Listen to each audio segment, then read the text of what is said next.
I'm just going to start off this episode by saying that if the market is crowded, if there is oversaturation, it means that there's demand. It means that people are buying candles. It is such a huge industry and people buy candles all the time, and it's a consumable product. So people are constantly wanting to buy more and more candles because the candle doesn't last forever. So when we look at this market and we think, okay, there is oversaturation in this market, and when you break it down, it's not necessarily the oversaturation that is the problem. It's the fact that a lot of candle companies, when they get started, they end up just blending in with every other candle company. And I understand how you could be feeling that you may not be able to stand out or that there's not enough room for you in this industry.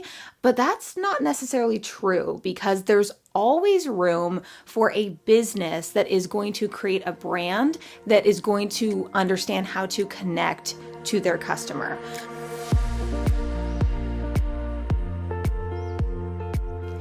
Welcome to episode 35 of the Candle Business Podcast. If this is your first time here with me today, hello, my name is Erica, and I run my own small candle business called Memory Box Candle Co. with my husband, Chris. We also have a wonderful little 1.5-year-old son, and as you can imagine, life is very busy as both a business owner and a new mom.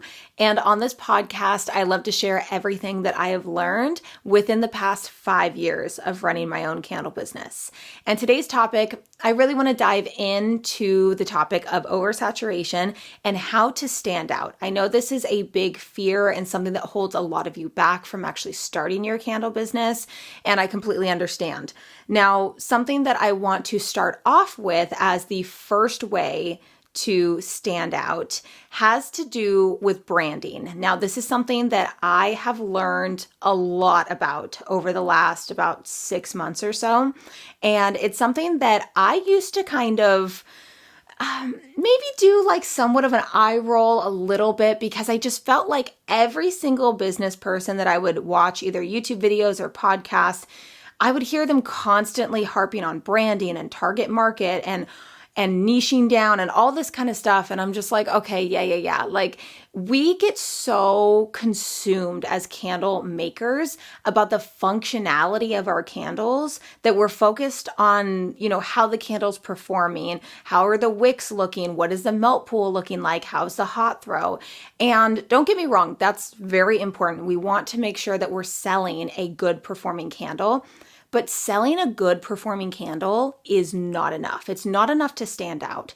What's really going to make you stand out when it seems like there is a never-ending just array of candle companies popping up is your brand. It is how you are going to differentiate yourself from everybody else. And I know that branding can feel super vague. This, again, is why I would always be like, yeah, I get it, branding, but it just felt like everybody would throw around this term branding, and it was so hard to conceptualize what people were actually meaning by it. So let's break it down on what branding actually is, because a lot of people think that branding is your logo.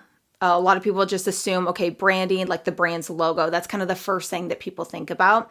And while a logo is part of your branding, it's only part of your branding. It's not the all-encompassing kind of big picture of your branding.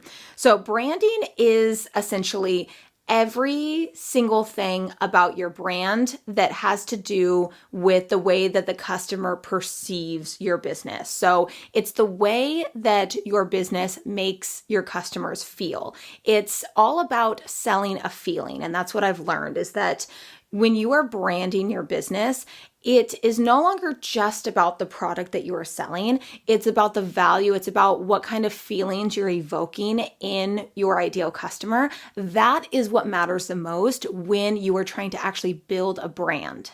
When you break down buyer psychology, people place orders and purchase things based on emotion first and usually justify it with logic later. But a lot of the times the logic will sometimes have that underlying emotion behind it as well.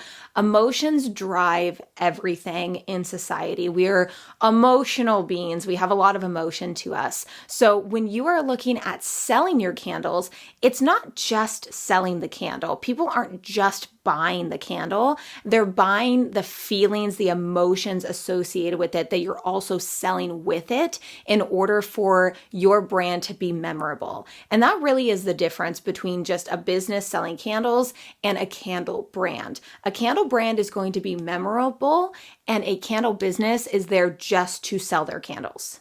So when you're working on building your brand, you have to ask yourself, what feelings do I want my customer to feel when they see my brand? What kind of feelings do you want to evoke in your customer? These are the most important things that you should be thinking about when you are trying to put together your visuals, your messaging, your photography, just everything that goes into your brand itself.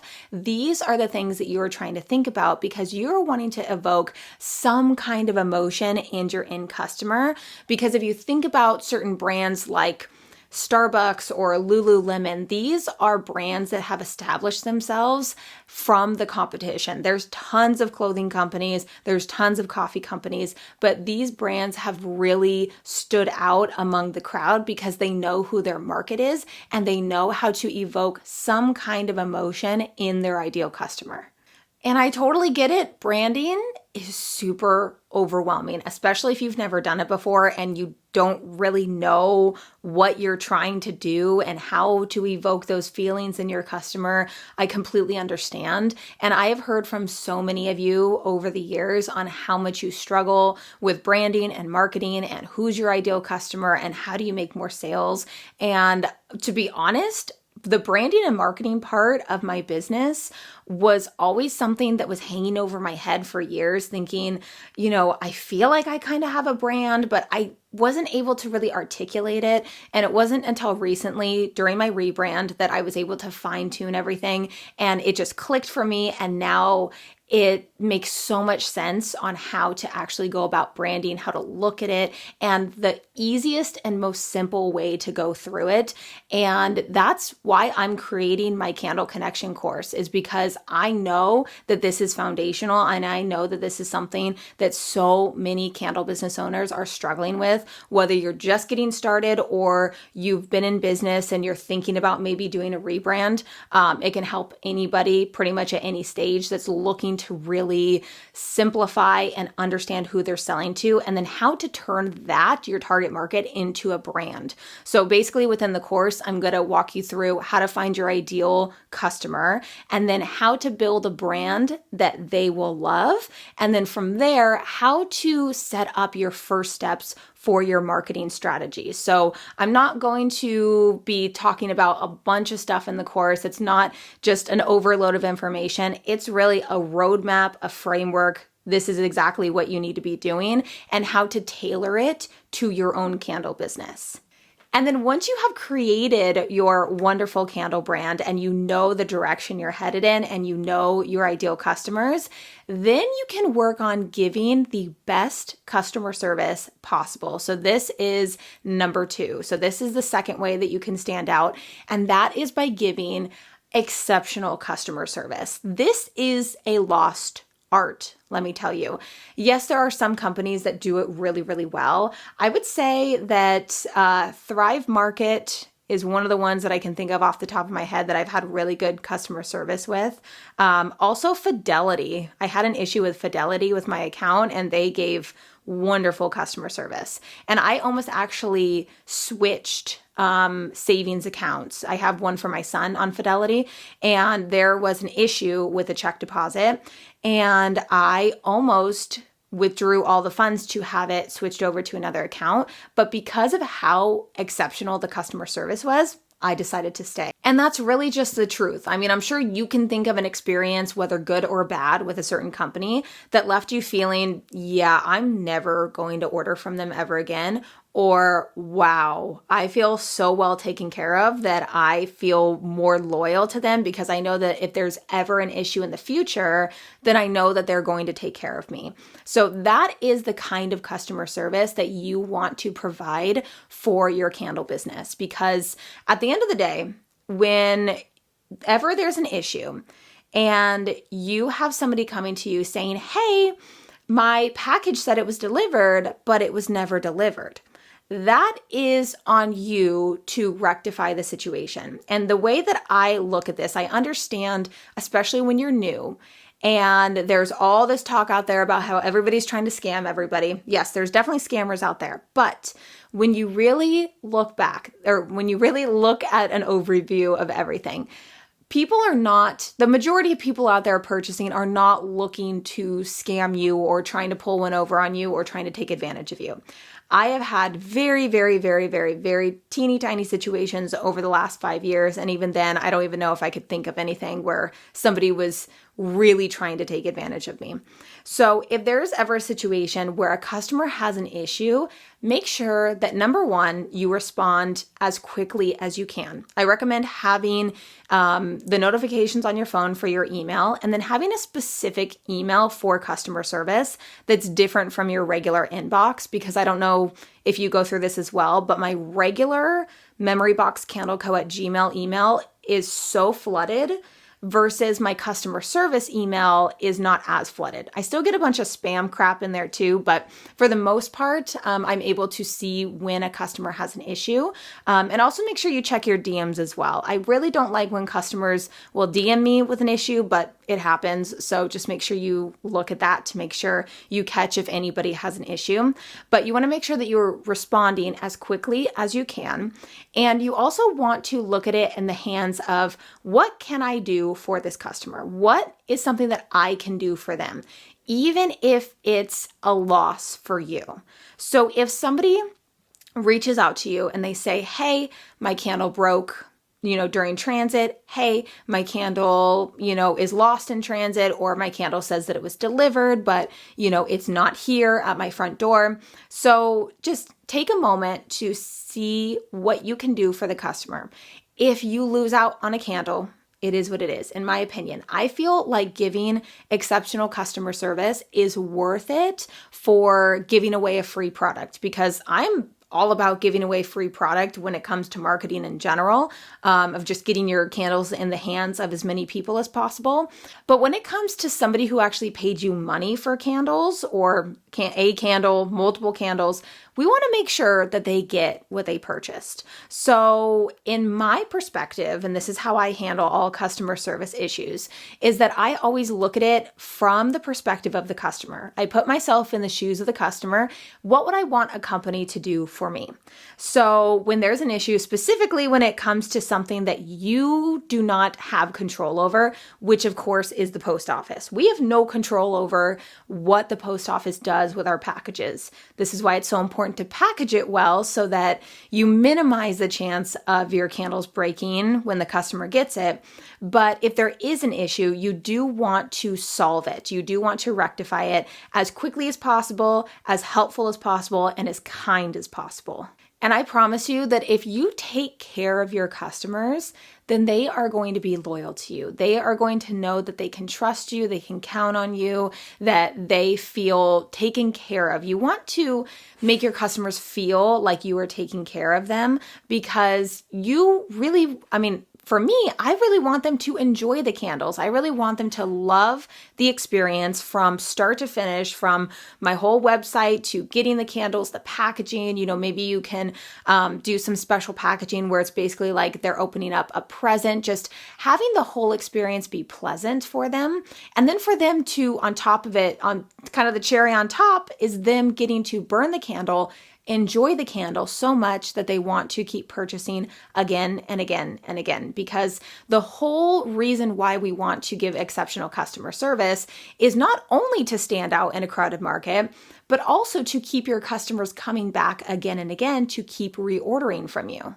And if you're a brand new business or you're not getting a lot of sales consistently, I highly recommend that you take the time to write a handwritten note inside each person's order. This is going to add a personal touch. It's going to add a bigger connection between you and your customer, and it's going to make them feel cared for. It's going to make them feel like you put extra care into the product that they are getting from you, the packaging, and just kind of gives that extra layer of the fact that you are acknowledging and thanking them for their order and for purchasing from you and how much you appreciate it. This is something that on a larger scale, it does become a little bit more difficult to do, but it is something that I did in the very beginning when I wasn't making as many sales in the beginning. So I had the time to write handwritten notes to every single sale that came in.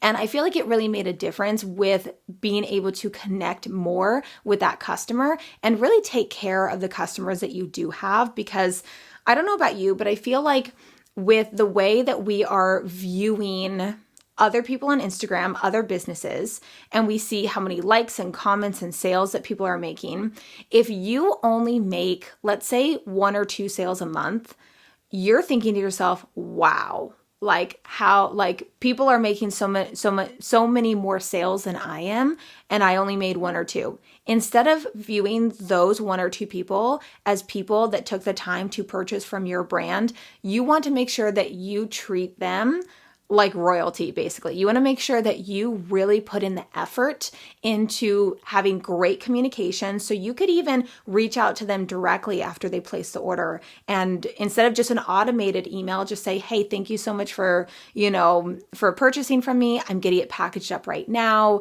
I'm taking great care in packaging it up so it arrives safely for you. Here's the tracking number, and just have that direct communication instead of relying on the automated emails, which again, I do that. There's no problem with that. But if you're just getting started and you really want to stand out, make sure that you have that open line of communication with them and that you are providing the best customer service that you can from the moment they get the package, if there's an issue, or during the transit time between the moment they place the order to when they get the package at their doorstep. And then last but not least, because honestly, I could have a much larger list than this, but I wanted to condense it into 3 main ways to stand out in a crowded market. And the third way is to customize the candles for your customers. That is an alliteration. That's kind of like my candle course. So candle connection course. I love alliteration. Comment below if you love alliteration too.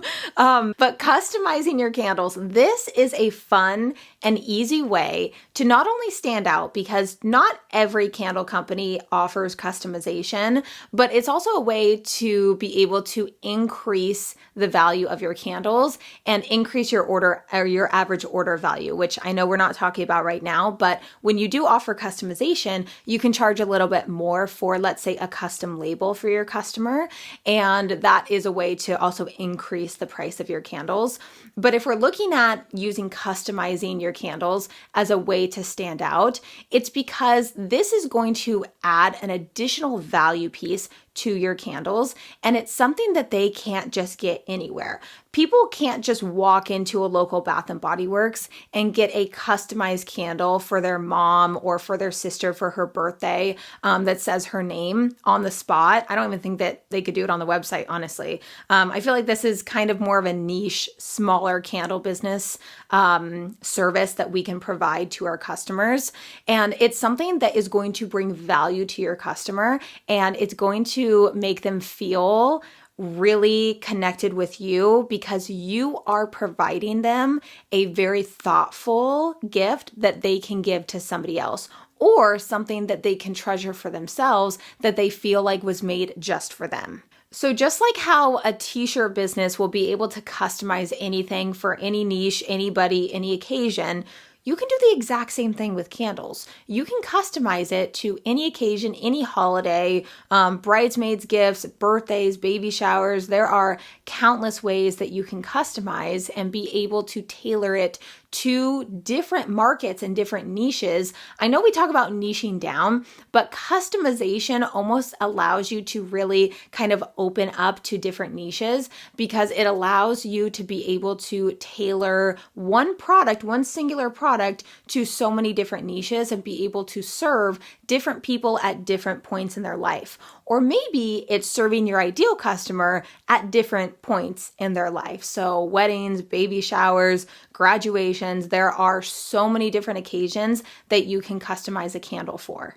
A couple more examples when it comes to customization, because obviously you can have on your website the ability to customize any scent. So there are different apps that you can get on Shopify that will allow a customer to check off a customization box and then type in whatever message they want to have on the candle. And they basically will be able to choose that scent, but then add on an additional fee in order to customize it for them.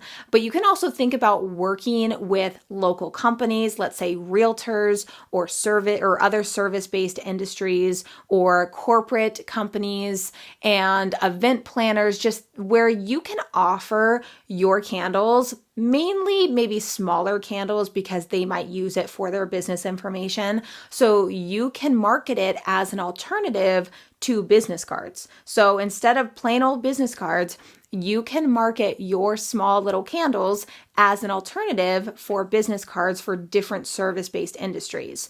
Or you can also offer it as a way to have it be a gift for, let's say, corporate gifting. I love corporate gifting. We're a part of a lot of different corporate gifts throughout the year from corporate gifting companies that purchase from us through Fair.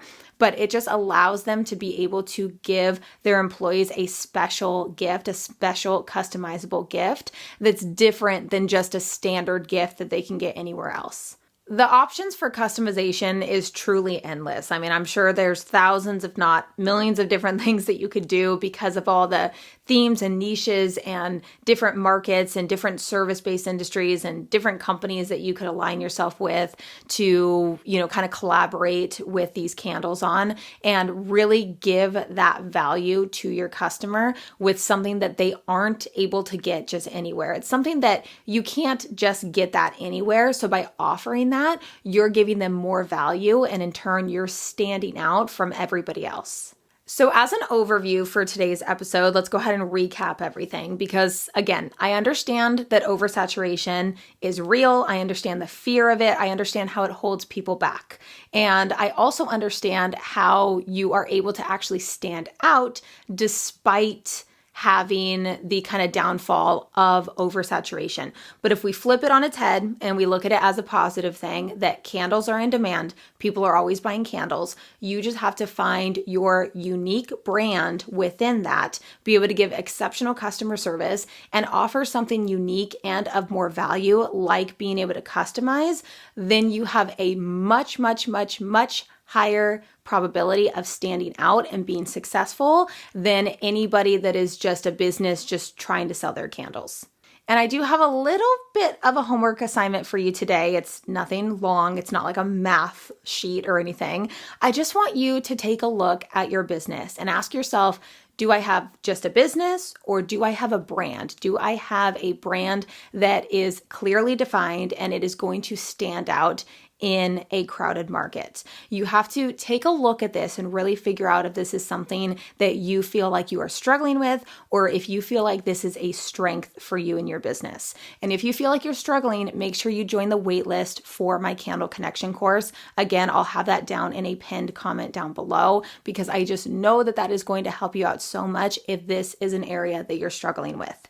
But with that, I am going to end today's episode right here. Thank you so much for joining me today. I always have so much fun sitting here and chatting with you about everything candle business related because it is just my passion. I love talking about this and I love being able to help all of you out when it comes to this topic. And I will see you in the next one. Thank you so much for listening to today's episode of the Candle Business Podcast. I hope it encouraged you as you move forward in your own candle business journey. If you enjoyed today's episode, or if you've been loving the podcast, I would appreciate it so much if you could take just a few moments to give the show a rating and maybe even a written review so that it can help reach more aspiring business owners just like you. And always remember to spend every day working towards a life that your future self will be proud of.